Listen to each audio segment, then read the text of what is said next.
அனைவருக்கும் வணக்கம். தனுசு ராசினியர்களுக்கு அடுத்த 365 நாட்களுக்குள், அதாவது 15/4/2024 முதல் 15/4/2025 முடிவதற்குள் பணமழை கொட்டப்போவது உறுதிங்க. குறிப்பா தனுசு ராசினியர்களுக்கு இந்த குரு பயிற்சியால் மேலும் என்ன மாதிரியான நன்மைகள் எல்லாம் ஏற்பட இருக்கு, கிரக நிலைகளின் ரீதியாக அமையிருக்கும் சாதகங்கள் என்ன, பாதகங்கள் என்ன, கிரகங்களுடைய சஞ்சார நிலைகளின் ரீதியாக மேலும் என்ன மாதிரியான முன்னேற்றங்கள் எல்லாம் உங்களுடைய வாழ்வில் ஏற்பட இருக்கு என்பது குறித்தான முழுமையான பதிவு தான் இந்த வீடியோல நம்ம விரிவா பார்க்க போகிறோம். அதற்கு முன்னாடி குரு பகவானை பற்றி சற்று விரிவாக தெரிந்து கொள்வோம். குரு ஒரு ராசியில் 12 மாதங்கள் பயணம் செய்வாரு. சில நேரங்களில் அதிசாரமாகவும் பின்னர் வக்ரகதியிலும் பயணம் செய்வாரு. குருவினுடைய சஞ்சாரம் பார்வையால் சிலருக்கு அதிர்ஷ்டம் தேடி வரும், திருமணம் சுபகாரியம் நடைபெறும், நல்ல வேலை கிடைக்கும், சிலருக்கு புத்திர பாக்கியம் கிடைக்கும். அது மட்டுமில்லாமல் குரு பகவானை பொறுத்த வரைக்கும் ஜோதிடத்தில் குரு அதிர்ஷ்டத்திற்கான கிரகம் என்பார்கள். நல்ல அதிர்ஷ்டம், ஆரோக்கியம் மற்றும் நிறைந்த செல்வம் ஆகியவற்றை நிறைவாக தரக்கூடியவர். ஒருவருடைய ஜனன கால ஜாதகத்தில் குரு வலுவாக இருப்பின் அந்த நபருக்கு எந்த ஒரு கடின நிலையில் குருவினுடைய அற்புத பலனால் நிலையான பலன்களை தான் பெறுவார்கள் என்பது ஜாதகப்படியான விதி.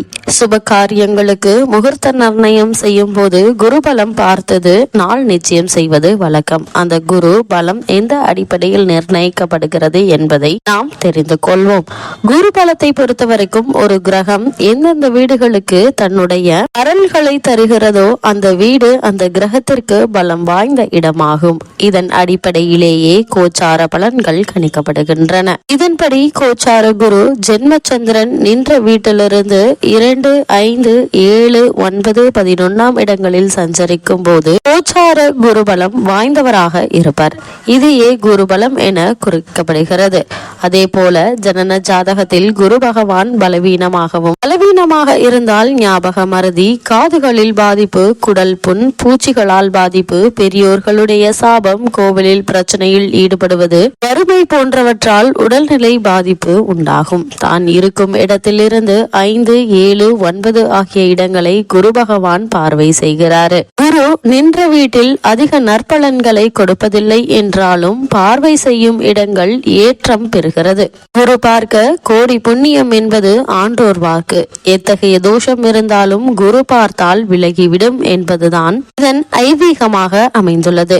குரு உச்சம் பெற்று கடகராசியில் சஞ்சரிக்கும் போது 12 வருடத்திற்கு ஒரு முறை பூக்கும் குறிஞ்சி பூ பூக்கிறது. சிம்மத்தில் சஞ்சரிக்கும் போது மாசி மகாமகம் கொண்டாடப்படுகிறது. கும்பராசியில் சஞ்சரிக்கும் போது கும்பமேளா கொண்டாடப்படுகிறது. குரு பகவான் எப்போது வந்தால் என்ன மாதிரியான பலன்கள் எல்லாம் கிடைக்கும் என்று பார்க்கும்போது, குரு திசை ஒருவருக்கு நடைபெற்றால் ராஜாவின் திசை நடப்பதாக கூறுவார்கள். வலுப்பெற்று அமர்ந்த குரு திசை ஒருவருக்கு இளமையில் நடைபெற்றால் அவர் கல்வியில் சாதனை மேல் சாதனை செய்வர். திருமண வயதில் நடைபெற்றால் சிறப்பான மன வாழ்க்கை, தொழில் ரீதியான மேன்மை, பொருளாதார உயர்வு ஏற்படும். இறுதி காலத்தில் நடைபெற்றால் புத்திரர்களால் உயர்வு, சமுதாயத்தில் பெயர் புகழ் உண்டாகும். வல்லமிழந்து அமைய பெற்ற கிரகங்களின் மீது குரு பார்வை இருந்தால் அவற்றின் தோஷங்கள் விலகி பலமுள்ளதாக மாறிவிடும். குரு தனித்திருப்பது நல்லதல்ல.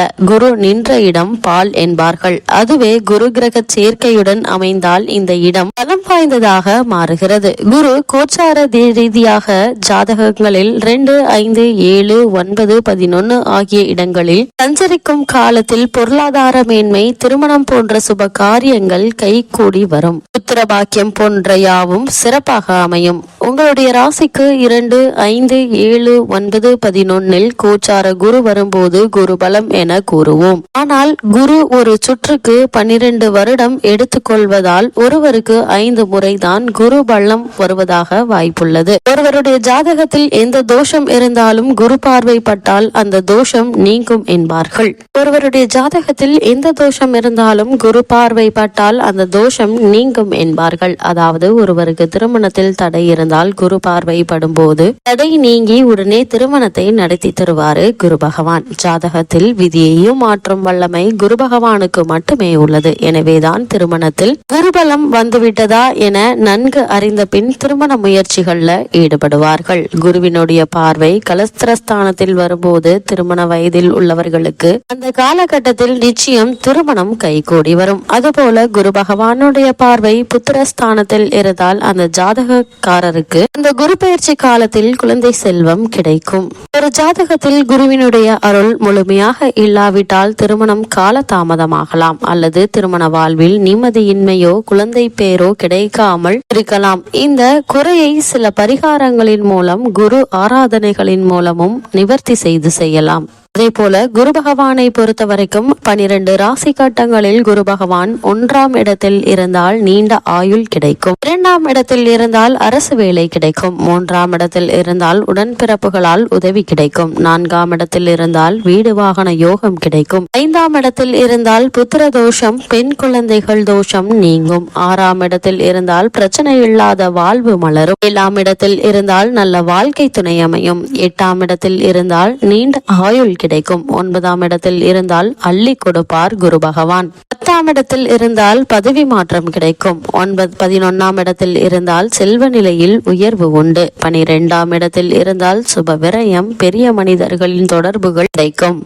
பொதுவாகவே குரு ஜோதிட சாஸ்திரப்படியும் ஆன்மீக ரீதியாகவும் குரு பகவான் ஞானத்திற்கு அதிபதியாக கருதப்படுகிறார். திருமணம் போன்ற தடையின்றி நடக்க, நல்ல வேலை கிடைக்க, உயர் கல்வி பெற என வாழ்வில் முக்கிய நிகழ்வுகளுக்கு குருவினுடைய அருள் மிக மிக முக்கியம். இதனை குரு பார்க்க கோடி நன்மை என்று கூறக்கூடிய அளவிற்கு குருவினுடைய நன்மைகளும் மேன்மைகளும் அதிகம். அப்படிப்பட்ட குருவினுடைய இந்த பெயர்ச்சி எண்ணற்ற நன்மைகளை உங்களுடைய வாழ்வில் ஏற்படுத்தி கொடுக்க இருக்குங்க. இவ்வளவு மேன்மைகளை கொண்ட குரு பகவான் மேசராசியிலிருந்து தனது பகை கிரகமான சுக்கிரனுடைய ஆட்சி வீடான ரிஷபராசிக்கு பெயர்ச்சியாகிறாரு. இந்த பெயர்ச்சியின் காரணமாக தனுசு ராசியை சேர்ந்த மூலம், போராடம், உத்திராடம் முதல் பாதம் வரை உள்ள நட்சத்திரக்காரர்களுக்கு குடும்ப சூழ்நிலை ரீதியாக மேலும் என்ன மாதிரியான நன்மைகள் எல்லாம் ஏற்பட இருக்கு என்று பார்க்கும்போது இந்த காலகட்டம் முழுவதுமே வீரியம் நிறைந்த 5 கிரகங்கள் உங்களுக்கு அனுகூலமாக சஞ்சரிக்குதுங்க. குரு, சுக்கிரன், சூரியன், சனி, புதன் ஆகிய கிரகங்கள் தான் எண்ணற்ற நன்மைகளை உங்களுக்கு வாரி வழங்கக்கூடிய ஒரு தருணமா இந்த காலகட்டம் அமைஞ்சிருக்குது. தேவையான அளவிற்கு பண வசதி இருக்குங்க. வீண் செலவுகள்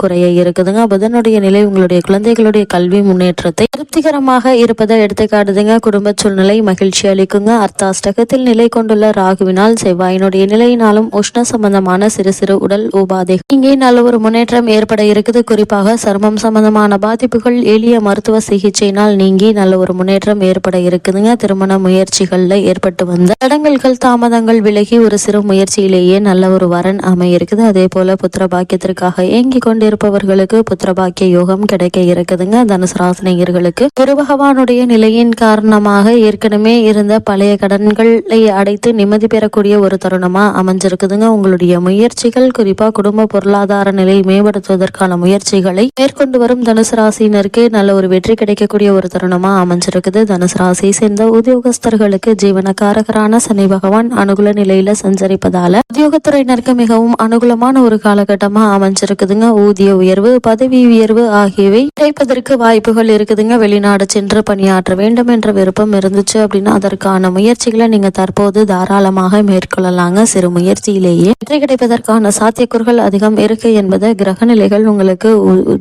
உறுதியளிக்குது. வேலை பார்க்கும் இடத்தில் மேலதிகாரிகளுடைய ஆதரவு உங்களுக்கு கை கொடுக்குங்க. வேலை இல்லாமல் அவதிப்படும் இளைஞர்களுக்கும் கூட சிறு முயற்சியிலேயே நல்ல ஒரு வேலை கிடைக்கும் என்பது கிரக நிலைகள் தெளிவுபடுத்துதுங்க. குறிப்பா தனுசு ராசியை சேர்ந்த உத்தியோகஸ்தர்கள் வெளிநாட்டில் வேலை பார்ப்பவர்களுக்கு நல்ல ஒரு முன்னேற்றம் ஏற்படக்கூடிய ஒரு தருணமாகவும், தாய்நாடு திரும்ப வேண்டும் என்ற எண்ணம் உள்ளவர்களுக்கு அதற்கான முயற்சிகள்ல வெற்றியும் கிடைக்க இருக்கு என்பதை கிரக நிலைகள் தெளிவுபடுத்துது. தனுசு ராசியை சேர்ந்த தொழில் மற்றும் வியாபாரம் செய்பவர்களை பொறுத்த வரைக்கும் ராகுவினுடைய அர்த்தாஷ்டக நிலையினால தவறான போட்டிகளை நீங்கள் சமாளிக்க வேறிடுங்க. லாபம் குறைவதற்கான வாய்ப்புகள் இல்ல. புதிய விற்பனை நிலையங்களை திறப்பதற்கான முயற்சி முயற்சிகளை மேற்கொண்டு வரும் தனுசு ராசியினருக்கு நல்ல ஒரு முன்னேற்றம் ஏற்பட இருக்கு என்பதை கிரக நிலைகள் உறுதியளிக்குது. இந்த அரிய சந்தர்ப்பத்தை பயன்படுத்திக் கொள்வது உங்களுடைய கையில் தாங்க இருக்குது. குறிப்பா தனுசு ராசியை சேர்ந்த தொழில் மற்றும் வியாபாரம் செய்பவர்களுக்கு, வர்த்தகத்துறையினருக்கு புதிய வாய்ப்புகள் தானாகவே உருவாக இருக்குதுங்க. அத்தகைய அரிய சந்தர்ப்பங்கள் நிகழக்கூடிய ஒரு தருணமா இந்த குரு பெயர்ச்சி அமைஞ்சிருக்குது என்பதை கிரக நிலைகள் உங்களுக்கு முன்கூட்டியே அறிவுறுத்துது. அதே போல தனுசு ராசியை சேர்ந்த மாணவ மாணவியருக்கு கல்விக்கு அதிபதியான புதன் நல்ல சுபபலம் பெற்று வலம் வருவதால படிப்பில் நல்ல ஒரு முன்னேற்றம் ஏற்பட இருக்குதுங்க. கிரகிப்பு திறனும் நினைவாற்றலும் உங்களுக்கு கிடைக்க இருக்குதுங்க. உயர்கல்விக்கு உதவிகள் கிடைக்க இருக்குது. நேர்முக தேர்வுகள்ல நல்ல ஒரு முன்னேற்றம் ஏற்படக்கூடிய ஒரு தருணமா இந்த குரு பெயர்ச்சி அமைஞ்சிருக்குதுங்க. தனுசு ராசினியர்களுக்கு கிரக நிலைகளின் ரீதியாக கூறப்படும் பரிகாரம் என்ன என்று பார்க்கும்போது, வீட்டிற்கு அருகாமையில் திருக்கோவில் வியாழக்கிழமை மாலை நேரத்தில் நெய் தீபம் ஏற்றி வழிபடுவது எண்ணற்ற நன்மைகளை உங்களுடைய வாழ்வில் ஏற்படுத்தி கொடுக்கும் என்பதை கிரகங்களுடைய சஞ்சார நிலை தெளிவாகவும் உறுதியாகவும் எடுத்துக்காட்டுது.